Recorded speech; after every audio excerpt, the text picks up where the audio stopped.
probably new programming. The best example is that is the President of the United States.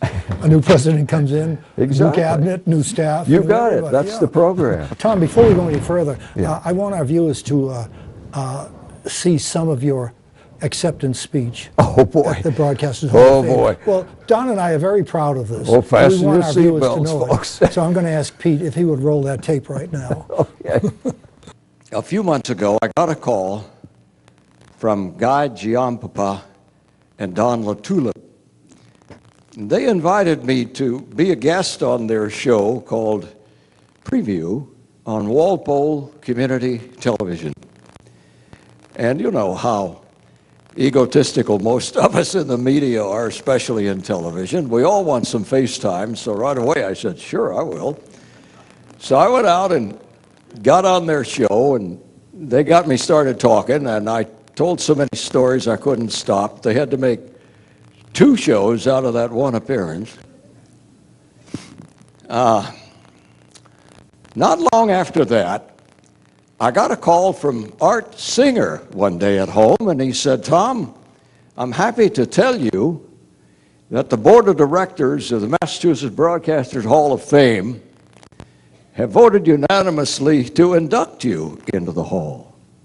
And I was thrilled. I was floored. I was flabbergasted. And I think to myself, now wait a minute. I started in television when I was 18 years old in Fort Worth, Texas in 1951, and I've spent all of these years doing the news, and all of a sudden I get on this show on Walpole Community Television, and the next thing I know, I'm invited to join the Hall of Fame. Tom, now that you've been inducted into the Massachusetts Broadcasters Hall of Fame, is life any different? Have things changed? Not at all. No. Well, I'm not working now, so that's different. Okay. That is different. I've always worked. I still do. I just did a voiceover campaign for the Cape Cod Museum of Art. Oh, how nice. And that's great. when movie work is going on in the area, I get involved a little bit in that. So I'm not completely retired. Good.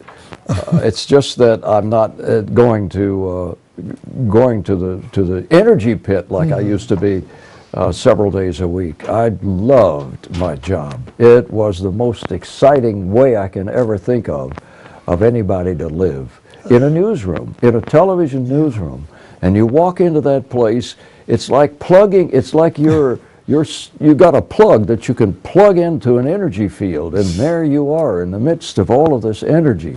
The phones are ringing, the monitors all around the wall, the police radios or the emergency frequencies are going off, and photographers and reporters are running in and out, and they're talking about this and that, and the assignment editor is screaming at somebody on the intercom, and it's just, there's always a lot of stuff going on in a television newsroom, and to be completely removed from that now is just, I've removed myself from the way of life I was involved with for 50 more years. Well, we'll have to get your wife to boss you around more. Exactly. I do go to the gym a couple of hours a day. That's good. one advantage of not having to go to work every day. I keep myself in really good shape. I spend at least a couple of hours at the gym doing weights and cardio and stuff. That's great. And that's a nice social atmosphere. The same group is usually there. I don't know if you go to a gym, but you know, if you do, that it's always a very upbeat place. Oh, always. Yeah. There's a lot of energy there too. So it sort of simulates what I had going on in a television newsroom, but it's not the same. While you're doing the news in Boston, did you drive every day? Well, yeah, from the Cape. Wow, yeah. That's a long ride. I know, but it's worth it. What did you do? Well, if you were there the past few weeks, you probably would have stayed in Boston overnight. Yeah, I did that many nights. So did I.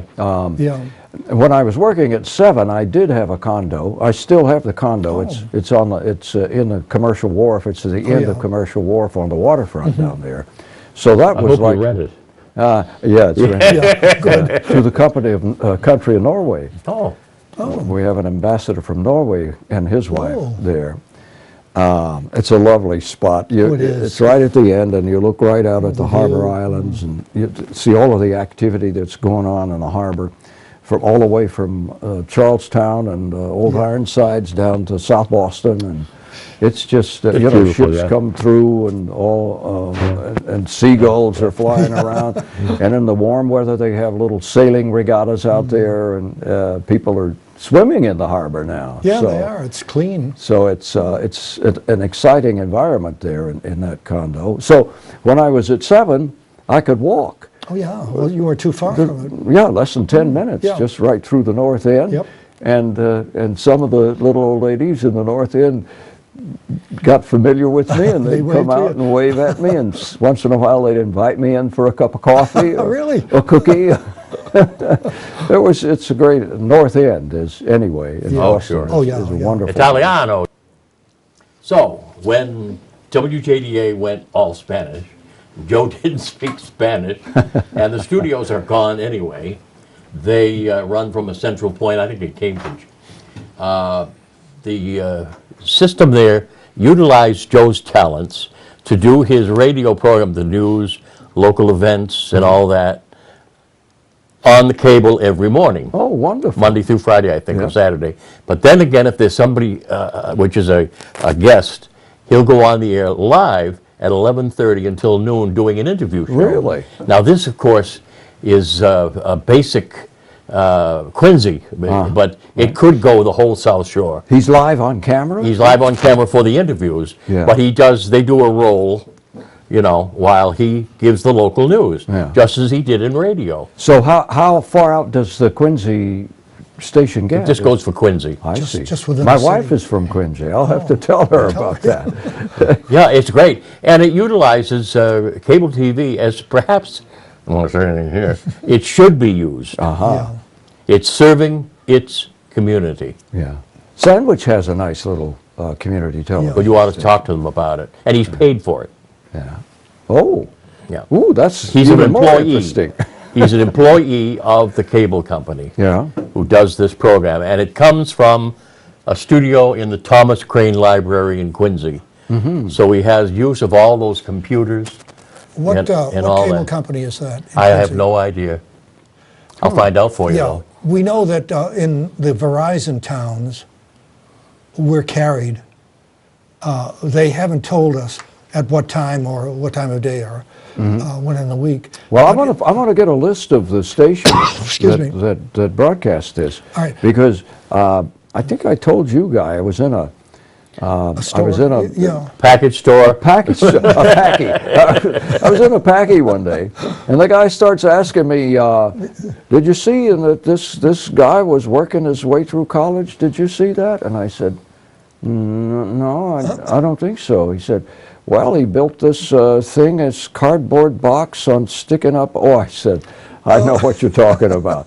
It was when my fake camera that Yeah, I you had made told when us I was about in that. college, and I'd sit there and talk to that silly thing. So he saw He it saw the there show.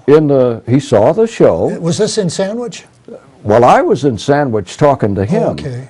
And I asked him which station he saw that on, and he couldn't exactly remember. Or where was he located? In Sandwich? Sandwich, Well, then, yeah. Well, then I know I have friends in East Sandwich that have told me they've seen the show. Sandwich. So I know we're in there. Well, But it's just an idea.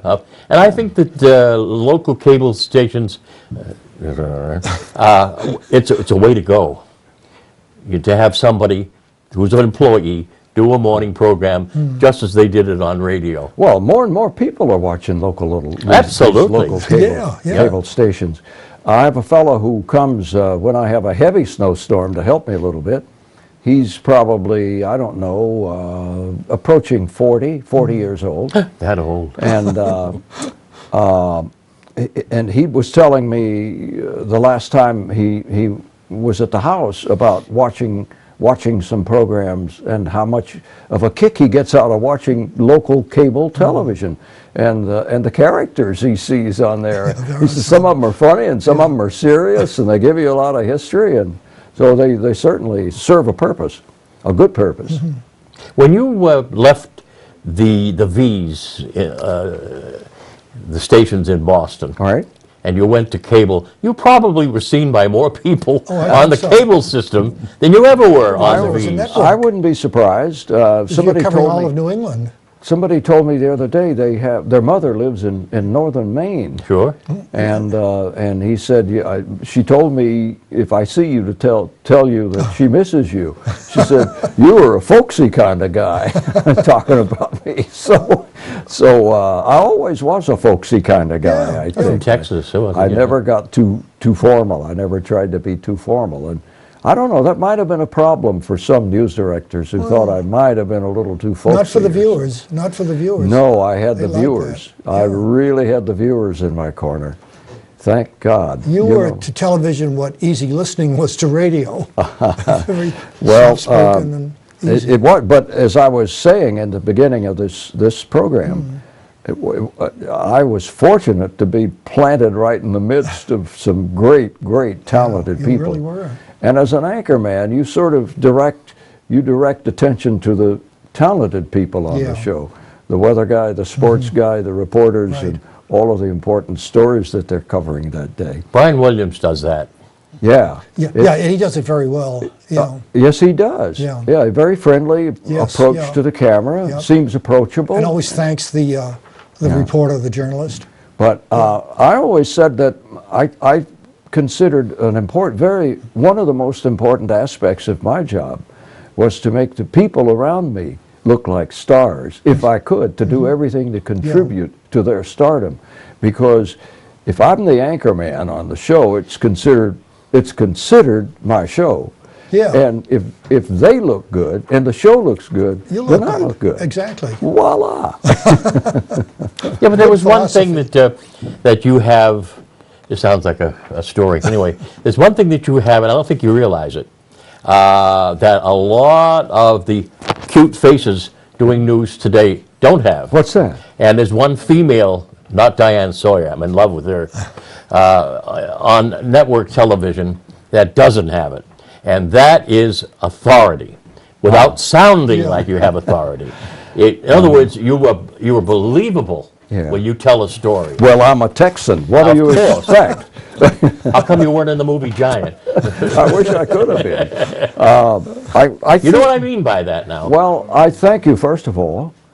I never tried to talk down to anyone when I was on the air. I always had tremendous respect for the viewers. I never thought that I was smarter than any of my viewers. Maybe that's what you're talking about. I don't know. It's and I approached my job from almost a sacred point of view. I thought my job of reporting the news to the public was so important to the people out there that I had to keep their trust, and so I had to put at the top of my list accuracy, and then in whatever order, fairness, honesty, and other things. Presentability, I always tried to be presentable.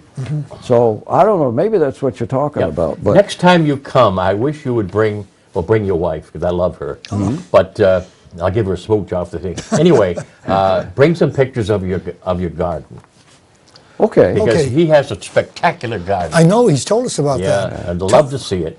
Tom, we're running out of time. I'm sorry Oh, to say. okay. But Well, thank you again, guys. well, it's been a real pleasure. And it's and not I the really- end. You're coming back again. I mean it when I say you're the guys who got me into the Hall of Fame, and I'll never forget that. Maybe we'll see you in September at the Hall of Fame lunch of the next one. Thank you for those words. Tom, we're going to close our show with your closing comments of your speech at the Massachusetts Broadcasters Hall of Fame.